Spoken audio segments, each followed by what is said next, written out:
안녕하세요. 오늘은 신과 나눈 이야기라는 책에서 가져온 어쩌면 좀 도발적일 수 있는 주장을 깊이 파헤쳐 보려고 합니다.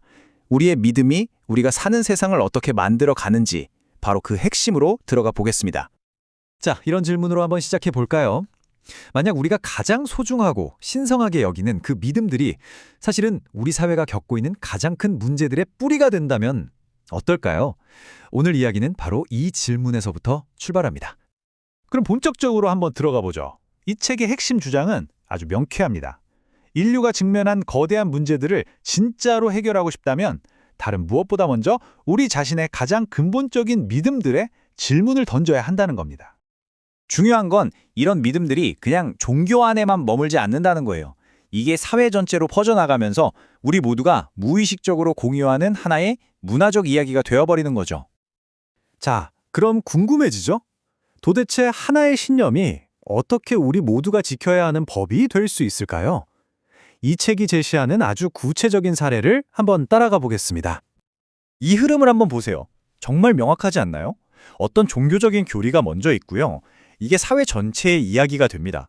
그리고 이걸 바탕으로 이건 옳고 저건 그르다라는 도덕적 판단이 생겨나고 마침내 모두가 따라야 하는 법으로 만들어지는 과정이죠. 가장 대표적인 예시가 바로 동성결혼 논쟁일 텐데요. 이 책은 이런 종류의 법적 다툼의 근거가 시민사회의 어떤 필요 때문이 아니라 순수하게 도덕적인 판단에서 비롯된다고 지적합니다. 지금 화면에 보이는 이 문구, 이게 그냥 나온 말이 아니고요. 실제 바티칸 공식 문서에서 그대로 가져온 겁니다. 여기서 동성결혼을 지지하는 걸 심각하게 비도덕적인 행위라고 규정하고 정치인들에게는 공개적으로 반대하라고까지 촉구했어요. 바로 이 지점에서 모든 게 명확해지죠. 순수하게 종교적이고 도덕적인 판단이 어떻게 정치와 법이라는 현실 세계에 직접적으로 개입하게 되는지를 아주 잘 보여주는 사례입니다. 자, 그런데 이야기는 여기서 끝나지 않습니다. 과연 이 신의 뜻이라는 잣대가 우리 사회에 늘 일관되게 적용되고 있을까요? 책은 바로 이 지점에 아주 날카로운 질문을 던집니다. 이 책에서 아주 흥미로운 가정을 하나 던져요. 만약에 어떤 의사가 태아가 태어나기 전에 특정 질병을 유발하는 유전자를 미리 발견하고 제거할 수 있는 기술을 갖게 됐다고 상상해 보세요.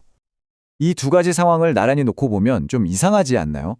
한쪽은 신행세라며 비난받을 수 있는 일인데 다른 한쪽은 기도를 통해 응원받는 축복이 되죠. 이게 정말 신의 뜻에 대한 문제일까요? 아니면 그냥 우리가 그 개입하는 시점이나 방법이 낯설고 불편해서 그런 건 아닐까요? 결국 이 모든 논의는 하나의 핵심으로 모입니다. 바로 종교가 다른 어떤 사회적인 힘과도 비교할 수 없는 아주 독특하고 강력한 도덕적 권위를 가지고 있다는 사실이죠. 한번 생각해 보세요. 우리가 영화를 보거나 게임을 한다고 해서 그게 우리의 행동을 결정하는 절대적인 도덕적 기준이 되진 않잖아요. 그런데 종교는 다르다는 겁니다.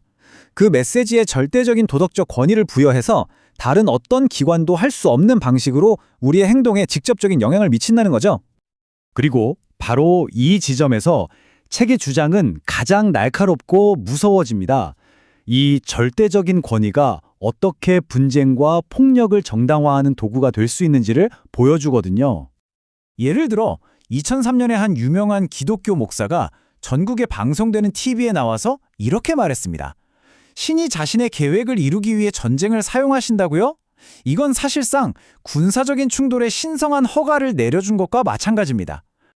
이것뿐만이 아닙니다. 또 다른 사례로 한 랍비는 구약성서의 바로 이 구절을 인용하면서 팔레스타인인들도 똑같은 운명을 맞아야 한다고 주장하기도 했죠. 성서가 어떻게 폭력을 정당화하는 근거로 사용될 수 있는지 보여주는 또 하나의 예시입니다. 자, 이 모든 이야기를 종합해보면 결국 우리는 이런 질문에 도달하게 됩니다. 우리가 믿는 신은 대체 어떤 존재일까요? 그리고 그 믿음이 우리 자신에게는 과연 어떤 의미를 갖는 걸까요? 이 책은 이렇게 말합니다. 우리 인류가 스스로 엄청난 모순덩어리인 신을 만들어냈다고요. 한번 보세요.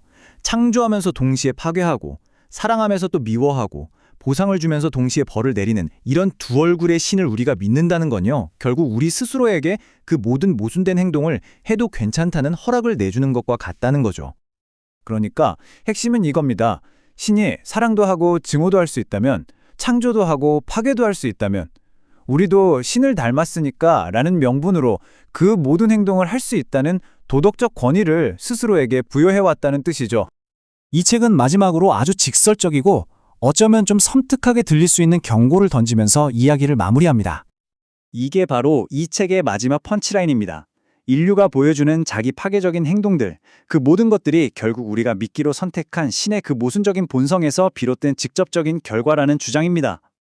자, 그리고 이 모든 분석은 우리 각자에게 하나의 질문을 남깁니다.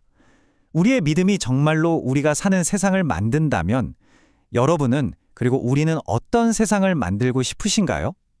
그 선택은 결국 우리 각자의 몫이겠죠.